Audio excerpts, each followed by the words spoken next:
My name is Eva Schubert, and I am the creator of Villains and Virgins History Podcast, which is available on YouTube and all streaming audio platforms. Today, I'm very happy to be partnering with Kashmir Pen.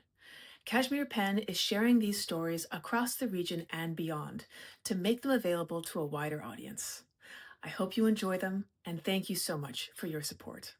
Let me tell you the story of how the Mongols dealt with the city of Nishapur, which is in modern Iran, in the year 1221.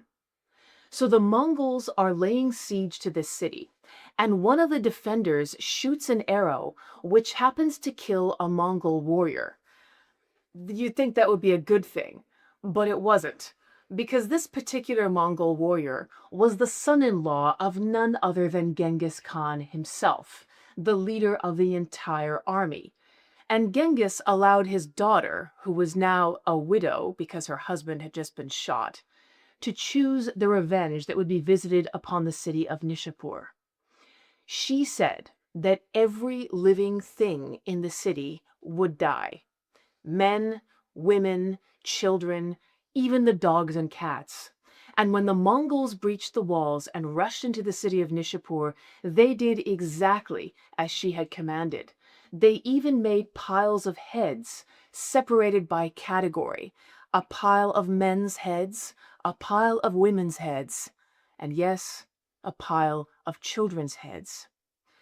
The horror of such a scene, and the terror and the screaming that would have been involved in creating these pyramids of skulls is difficult to imagine. But this wasn't an extraordinary day for the Mongols. They did things like this all the time. Rumi didn't just embrace whirling and music. He also found his voice as a poet. He penned thousands of lines, including a 6-volume text known as the Masnavi, which contains not just poems, but things like fables and stories, metaphors, images, things that are designed to help other Sufis find the way or draw closer to God.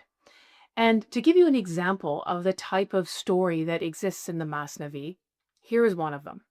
I'm paraphrasing, I'm not reading a translation directly, but Rumi tells a story about Moses. Yes, Old Testament Moses, 10 Commandments Moses. And he says, Moses is wandering through the landscape and he encounters a shepherd. And the shepherd is praying. And Moses is listening to the shepherd pray aloud. And the shepherd says, Dear God, I want to rub your feet and I want to pour you a little bowl of warm milk from my sheep and I want to take care of you and I want to do all these things. And Moses is affronted and he apparently interrupts the shepherd and he says, What are you doing?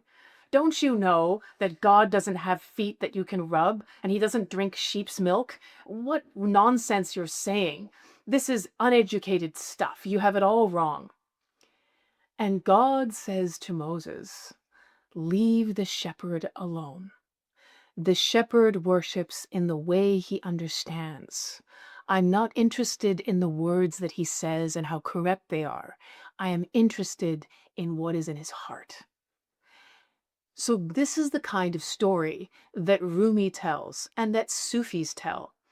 It speaks of an approach that is not about getting the words right or getting the rituals or the dress code exactly so. Its focus is on the contents of the individual human spirit. And that, to Rumi, is the whole point, the only point, actually.